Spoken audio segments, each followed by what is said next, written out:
حضرت عیسیٰ علیہ السلام کی زبان سریانی تھی۔ انجیل پہلی مرتبہ حضرت عیسیٰ کے آسمان پر اٹھائے جانے کے بعد لکھی گئی۔ اس میں اختلاف ہے کہ یونانی زبان میں لکھی گئی تھی یا آرامی زبان میں۔ حضرت سلیمان کی وفات ہوئی تو ان کے بعد مصالح سلیمانی نامی ایک کتاب جمع کی گئی اور اس کو سلیمان کے نام سے منسوب کر دیا۔ پھر ان سب کتابوں کو بیت المقدس میں محفوظ کیا گیا، مگر 70 میں جب بیت المقدس کو دوبارہ تباہ کیا گیا تو یہ ساری کتب ضائع ہو گئی، صرف بائبل کا یونانی ترجمہ باقی رہا۔ عیسائیوں کو لاجواب کر دینے والے سوالات۔ اگر عیسائیوں سے پوچھا جائے کہ نیو ٹیسٹمنٹ کا ترجمہ لاطینی زبان میں کس نے کیا، کب کیا، کیوں کیا، تو اس کی تاریخ ان کے پاس موجود نہیں۔ 4 صدی عیسوی میں عیسائی پادری نے سوچا کہ یہ تو اچھی بات نہیں ہے کہ ہمارے ہزاروں نسخے ہوں اور ہماری کتابیں آپس میں نہ ملتی ہوں، لہٰذا ہمیں اس کا کچھ کرنا چاہیے۔ چنانچہ پوپ کے حکم پر نظر ثانی کی گئی اور 70 انجیلوں کو اکٹھا کیا گیا، مگر پیشوان دین نصارہ نے ان میں سے 4 کو منتخب کیا۔ کیوں ایسا کیا ہے؟ عیسائی پوپ قیامت تک اس کا جواب نہیں دے سکتے۔ ان 4 میں سے ایک کا نام سر کنگ جیمز ورژن ہے۔ وہ آج کل عیسائیوں کے ہاں بہت مقبول ہے۔ منتخب ورژن کسے کہتے ہیں؟ اگر کسی کتاب میں ترمیم کر دی جائے یعنی کمی بیشی کی جائے تو اس کے دوسرے ایڈیشن کو ورژن کہتے ہیں۔ بہرحال ورژن کا لفظ بتاتا ہے کہ اس کتاب میں کمی بیشی ہو چکی ہے۔ حقیقت بھی یہی ہے کہ پہلی کتاب اور نئی کتاب میں 5 ابواب کا فرق ہے۔ پہلے 5 ابواب زیادہ تھے، بعد میں بہت کم کر دیے گئے۔ وہ 5 ابواب کیوں نکالے گئے؟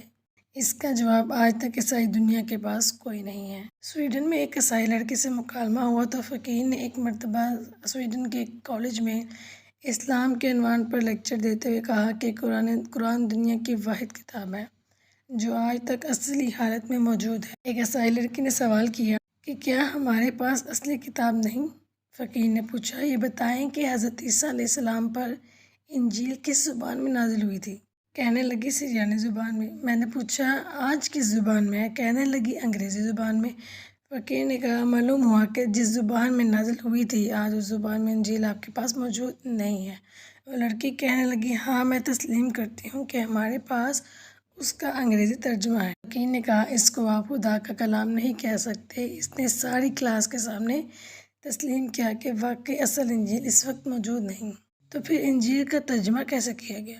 انجیل کا ترجمہ کرتے ہوئے عیسائیوں نے ایک انوکھا کام یہ کیا کہ لوگوں کے ناموں کا بھی ترجمہ کر دیا۔ حالانکہ کسی زبان میں بھی ترجمہ کیا جائے تو انسانی ناموں کا ترجمہ نہیں ہوتا۔ مثلاً ایک آدمی کا نام ہے مسٹر بلیک تو اردو میں ترجمہ کرتے ہوئے ہم اسے مسٹر کالا نہیں کہہ سکتے، مسٹر براؤن کو مسٹر بھورا نہیں کہہ سکتے۔ بہرحال یہ متفقہ اصول ہے کہ کسی کتاب کا ترجمہ کرتے ہوئے انسانی ناموں کا ترجمہ نہیں کیا جاتا۔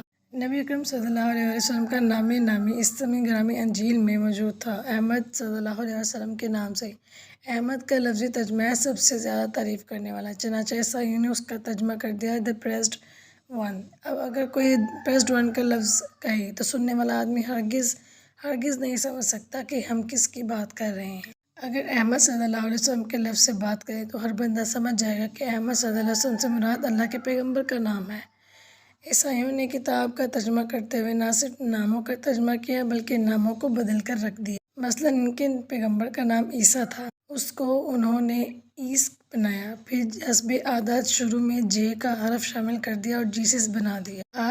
آج کی یہ عیسائی دنیا حضرت عیسیٰ کو جیسس کہتی ہے۔ اسی طرح حضرت یوسف علیہ السلام کا نام یوسف تھا، عیسائیوں نے شروع میں جے لگا کر اسے جوزف بنا دیا۔ یوحنا ایک لفظ تھا، اس کے شروع میں جے لگا کر اسے جوہن بنا دیا۔ ایک پیغمبر کا نام یعقوب تھا، اس کو انہوں نے جیکب بنا دیا۔ بہرحال عیسائیوں نے بعض ناموں کا ترجمہ کر دیا اور بعض ناموں میں حروف شامل کر کے ان کی اصل صورت پھیر دی۔ سوچنے کی بات یہ ہے کہ جب ناموں کے ساتھ یہ سلوک کیا گیا تو پھر بقیہ کتاب کا کیا حشر کیا ہوگا۔